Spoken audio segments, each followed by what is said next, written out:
الزياء والحافظ والأخبرات من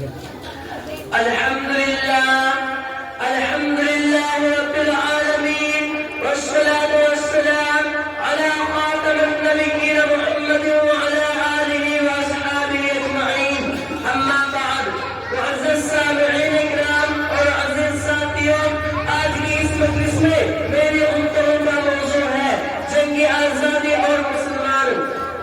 اس عنوان کے تحت یہ بتانے کی غرض سے حاضر ہوا ہوں کہ مسلمانوں نے ہندوستانی کی آزادی کی جنگ میں کیسا رول ادا کیا اور وہ اپنا خون پسینہ ایک کر کے کس طرح اس عظیم ہندوستان کو آزاد کرانے میں کوشاں رہے اور آزاد ان کی جنگ میں ان کا کیا کردار رہا. اس عنوان سے اس کے گفتگو کرنا چاہتا ہوں کہ آج ہماری نئی نسل کو تاریخ کی اتنی موٹی موٹی باتیں معلوم نہیں ہے اور گراگران سے جن کو مسلمانوں کی جہر قربانیاں اور ان کی سرفروشیوں کی داستان معلوم بھی ہے. تو موقع پڑنے پر ان سرفروشیوں کے قائم ناموں اور ان کے ناموں تک کو نظر انداز کر کے ایسے افراد کو سامنے لایا جاتا ہے جن کی قربانیاں مسلمانوں کی قربانیوں کے لیے ملنے ہیں. ہم ہیں غدار تو پابند ہوگا تم بھی نہیں، ہم ہیں غدار تو پابند ہوگا تم بھی نہیں، اپنی کثرت پہ نہ اتر آؤ خدا تم بھی نہیں.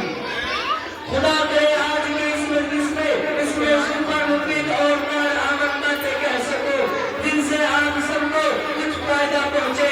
اگر میری باتوں سے ایک آدمی کو بھی فائدہ پہنچ گیا تو میں سمجھنے پر مجبور ہوں گا کہ میری محنت حکارت اور رائے گاہ نہیں ہوئی بلکہ میں اپنے مقصد پر کامیاب رہا اور میری محنت مفید اور کارآمد ثابت ہوئی.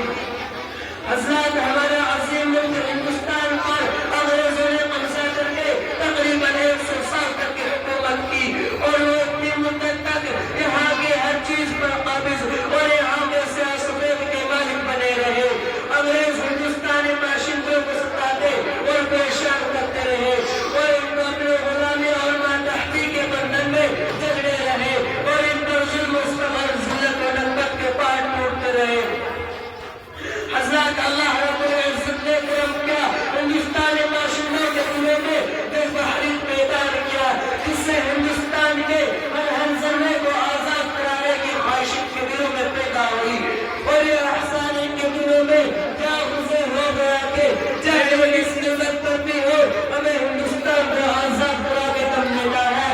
اس مسئلے میں اردو اور مسلمان دونوں شریک تھے اور دونوں مجاہدین سرفروش اور ملی و سماجی رہنما سے جھوٹ کر بیٹھے اور سب مل جل کر اپنے اس قوم کو شرمندہ تعمیر کرنے کی فکر میں لگے رہے. حضرات، آزاد ہند کی جنگ اور اس کی جدوجہد میں مسلمانوں اور ہندوؤں کی قربانیاں ہیں مگر اس وقت مسلمان مجاہدین آزادی نے اس ملک کو آزاد کرانے میں کیسا رول ادا کیا اور ان کے کارنامے کس انداز کے ہیں جنہیں آج ہم نے خود ویدی سے بھلا دیا. غیروں کی بات کیا کرے جو پڑھا لکھا تھا دس سے ساتھ سے بھلا دیا. حضرت شاہ ولی اللہ محدث دہلوی اور ان کا پورا خاندان ہندوستان کی آزادی کے قائدین اور مجاہدین میں سے ہے جسے تاریخ بھلا نہیں سکتی. حضرت حاجی امداد اللہ، حضرت مولانا رشید احمد گنگوہی اور حضرت مولانا محمد قاسم صاحب نانوتوی نے جو قربانیاں دی ان حضرات کا ایسا کارنامہ ہے جو تاریخ کے صفحات آپ نظر سے لکھنے کے لائق ہے. حضرت حاجی صاحب کو بھائیوں کی ضابطوں کی وجہ سے ہجرت پر مجبور ہونا پڑا اور حضرت گنگوہی مظفر نگر کے جیل میں ڈال دیے گئے. اسی طرح حضرت نانوتوی کے تعاقب میں رنگی دوڑتے رہے. ہمیں دنیا سے کیا مطلب مدرسہ ہے وطن اپنا، ہمیں دنیا سے کیا مطلب مدرسہ ہے وطن اپنا، مرے گے ہم کتابوں پر ورق ہوگا کفن اپنا. حضرات، یہ تھے